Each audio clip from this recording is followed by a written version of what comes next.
So you grew up on a farm in the Dakotas, one of 5 children. Did you ever see yourself as a teacher? First of all, I thought of myself as a farmer. And because Dad's farm was there for me, and that was a temptation in a way. It never occurred to me that I would ever be a college professor. Who were some of the early role models in your life? In a way, my dad, I suppose, would be one. And I'm trying to think of who else. Some teachers in the past may have helped a bit, but there's some teachers that probably were not helpful. Sometimes we learn the most from That's some right. of the things that we don't want to be, right? Most of us have some kind of junction in our life. When you look back on your life, tell me about what some of those junctions were that ended up being formative for you. As I finished my military service, I was still in doubt as to which direction I would go. And I made a trip around the state.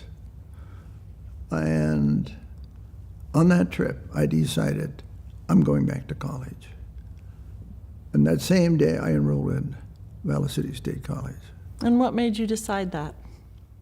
That's interesting because I was in Fargo, North Dakota, and I thought, well, I might stay here for the winter. And so I went to the employment office. It was a cold day. And I saw these people coming in dressed in their heavy clothes. I looked at that and I said, not me. I'm not going to do this. It was a unexpected road, though, even though you ended up being in academia, for you to end up at Walla Walla College at the time, because you'd never been to an Adventist school, and you'd never even heard of Walla Walla. Is that true? I've heard of it, but I didn't know anything about it. So tell us how that happened. I think coming here was clearly providential. We were at Minot, North Dakota. I was a tenured faculty member, associate professor. We had our own house. We had a nice church. We had a church school for our children. We were at a reasonable distance from our parents. That was the place we were going to spend the rest of our lives. Then something happened. A student that I had in my class, after a year, he transferred out here to Walla Walla. One day, he happened to walk by the office of the chair of the math department, and he heard him say, they are looking for a mathematics professor.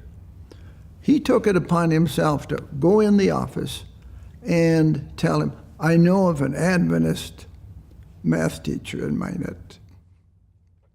And a few days later, I got a phone call from the chair asking if I was interested. And he said, well, I'll go out there. I haven't seen that part of the country. It'd be an interesting trip.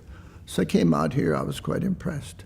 And after that, the Lord kept nudging me about this. To make a long story short, we decided to come here. And it was the best decision we ever made in our life. We said that. Later, you went on to get your PhD in statistics. Yeah, well, there were people here that influenced me in going beyond just my master's. And one of those would be Bob Reynolds, who was president, probably the most influential person I've ever met. And he had a way of getting a message across. He could even say no and you'd be happy. But great person, and encouraged me to go on to get a doctorate, which I did, and I went on with statistics. And that's all it took. Some encouragement, some support. That's right. So in the classroom, you had opportunity to get people excited about a career, about math, but you also had an interest in giving them something more than that. Talk about that.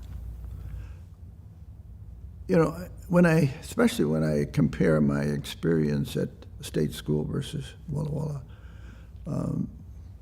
there was limitations there, what you could do and say, whereas here, I felt we could deal with the whole person.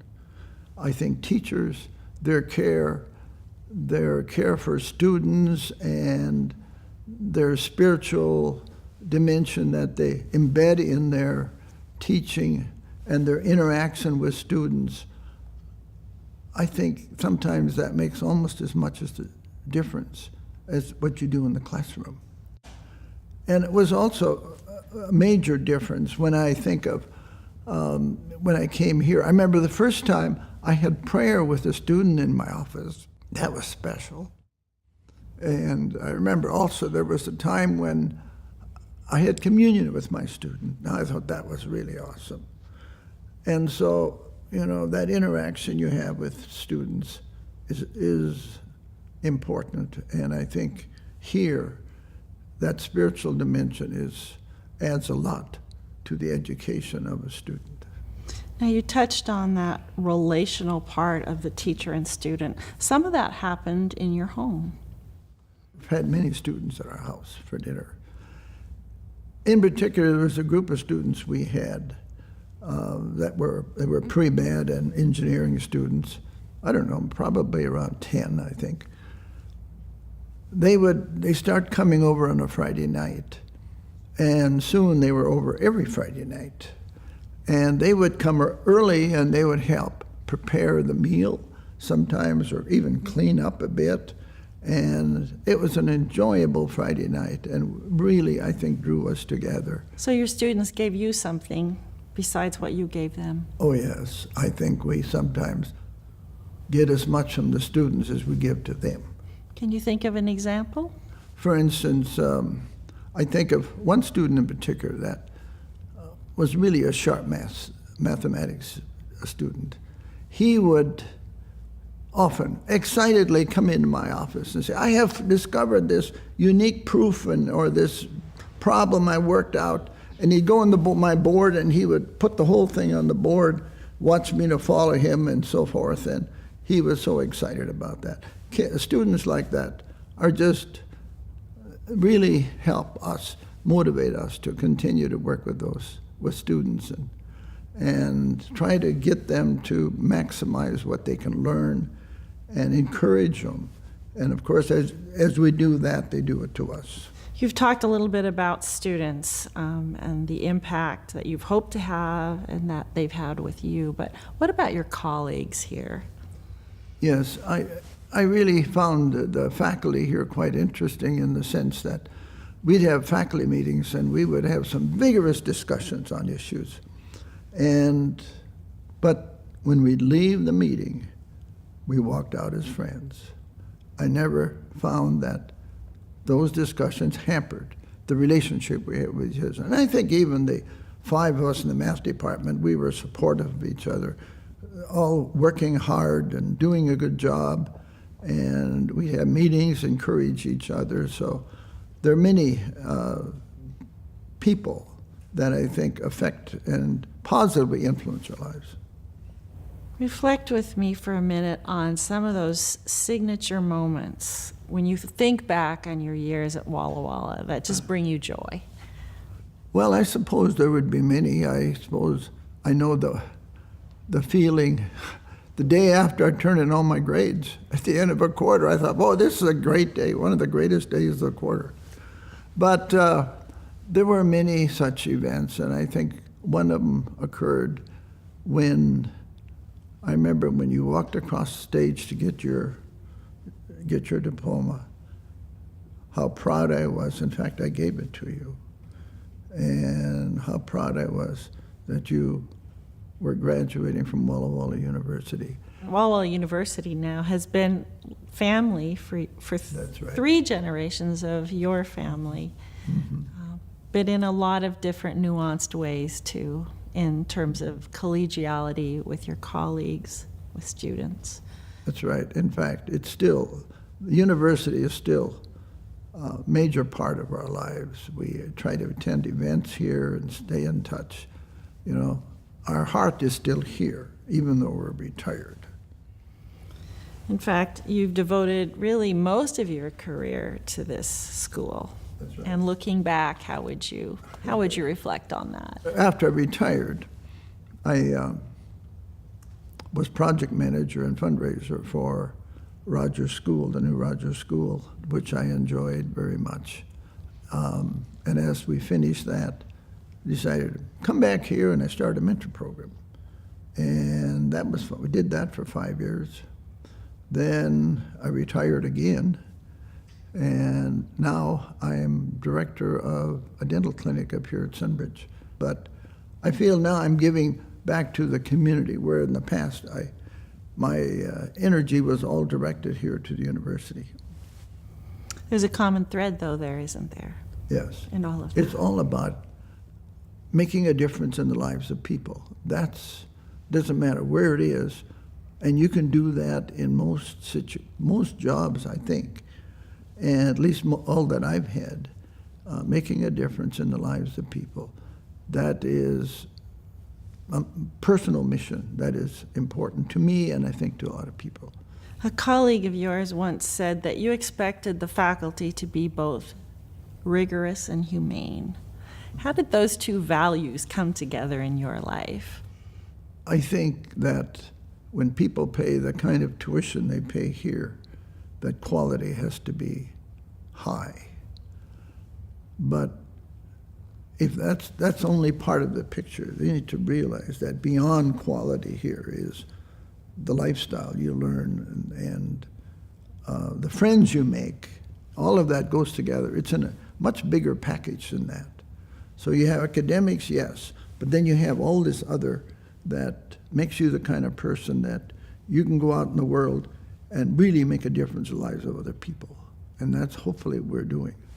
You can't really think about your years at Walla Walla University without connecting them to the church in some way. That's right. And you were reported to have said at one time to a friend that you could never do too much for your church. That's right. And yet a part of you was not even connected to a church in your early lives. Tell us a little bit about that. It took me a while to get myself turned around, but it was interesting. I mentioned we finished the master's at Greeley in December.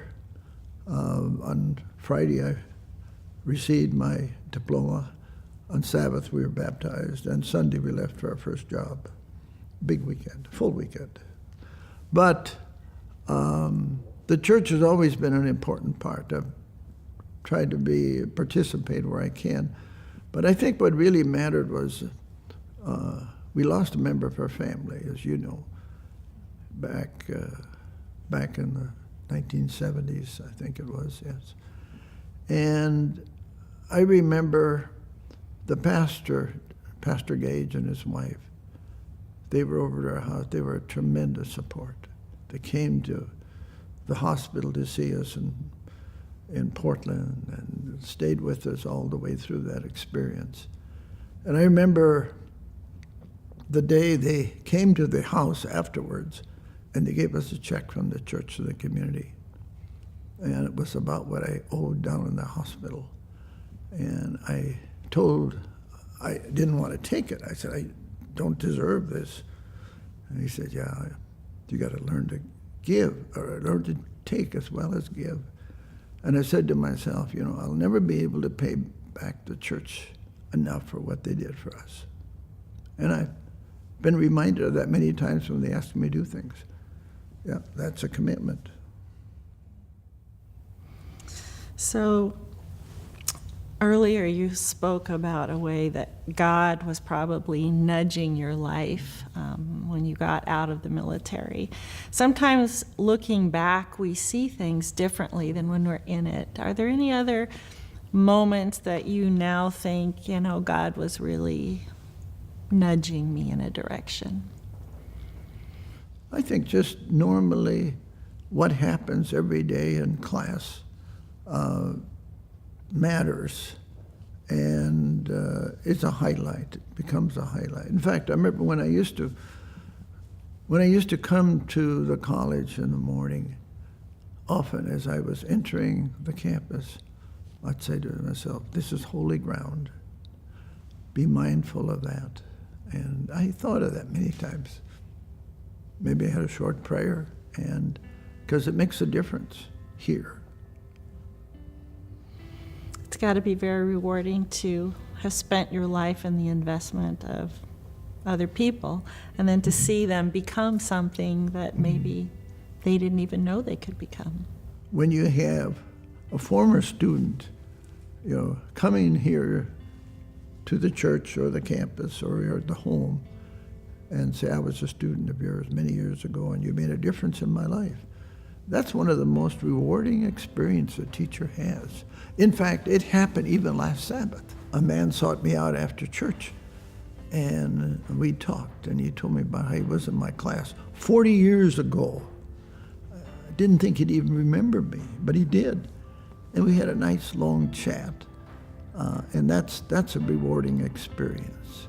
So after you retired, which, by the way, I don't know if you've ever really retired, but you've retired a number of times. Yeah. You've always decided to stay in the valley. Yes. Why do you stay here? I think the Lord wants me to stay here. I find there are needs here, whether you're at the university or the community. And now I see a whole new world opening out the community of needs and working with different nonprofits and so forth. The needs are here. I don't think I have to go anywhere. So I know there's a lot more to you than being a professor. What does a best day look like to you now? The best day when I can probably go through the day without a meeting. I can go work in my garden. I can tend to the lawn, the trees, just being out on the farm. That farming never really left you, did it? No, it didn't. It's still there.